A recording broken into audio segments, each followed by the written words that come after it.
You're witnessing here is the Society for Creative Anachronism.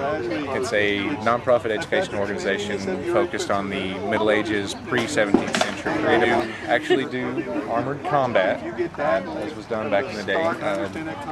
The only difference being that we're not using live, sharp steel. We're using stabs of rattan wrapped in duct tape. It leaves a nice bruise, but it's not going to cut your limbs off, and you're free to socialize with your combatants at the end of the day. This is the one that we do each year. It's a relatively small event, not so grand, pas d'armes. It's a passage of arms. And this is a really fun little event, very relaxed. We have our grand tournament in September, so that's where you get all the pageantry and the banners, and everything has to be period or authentic or as close as possible. This is kind of taking a jab at that. That's why we call it not so grand pas d'armes. Our main goal is to give as close as we possibly can accurate representation of what we think life in the Middle Ages would have been.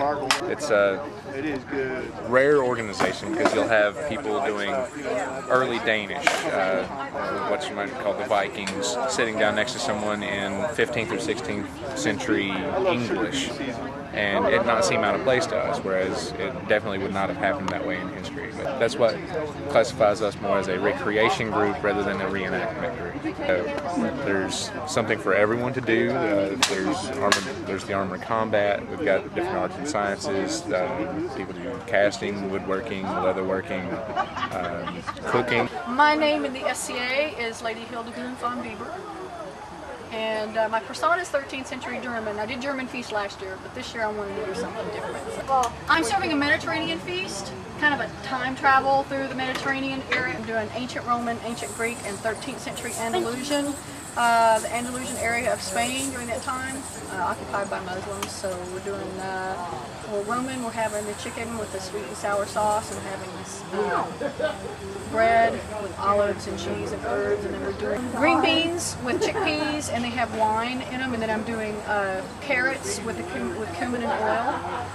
For the Greek, we're doing a smoked ham with a honey and a wine sauce, and barley with leeks and parsley, and we're doing a salad with feta cheese and type of like an olive oil dressing on it. And then for the Andalusian, we're having a dish that has beef and rice and carrots in it, and then once that's done, you put beaten eggs in it to congeal, and then we're having a lentil stew with cucumbers in it, and then of course we got breads and cheeses and stuff like that. So. What is it? Lucet. I know they used them in the Viking period. Or Scandinavian peoples. Viking is an occupation, not a people. And I think they used them in other countries. People used them in other places. But you're just basically doing figure eights around the prongs. And like I said, it's like a type of knitting or crocheting, in that you're taking one loop and pulling it over the other loop. And I found if you take this off and you pull it, it will unwind just like knitting will. And it makes a square cord, and it has kind of a herringbone pattern down each edge of it.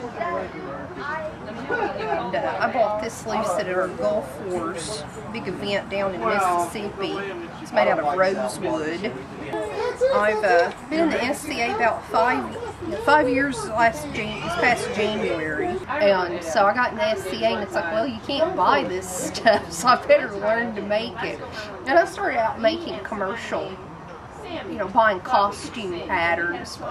So I found a book that tells you how to draft patterns and fit medieval patterns. And so I learned to draft my own patterns and make these dresses, and they're fairly historically accurate. And something I found really interesting, when you see people wearing coat parties in the 14th century, all the women are kind of swayed back, and they kind of look pregnant in the front. And I kind of thought, well, they're drawing them that way. And there was kind of debate whether or not they were drawn that way. And when I made the dress and I put it on, I said, why can't I stand that way? I look just like those people in the picture. It's something about the way the dress fits. Very interesting.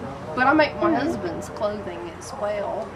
And we have events every weekend, sometimes 2 or 3 on the weekends in different parts of the country. Just a matter of where you want to travel to and where you want to go.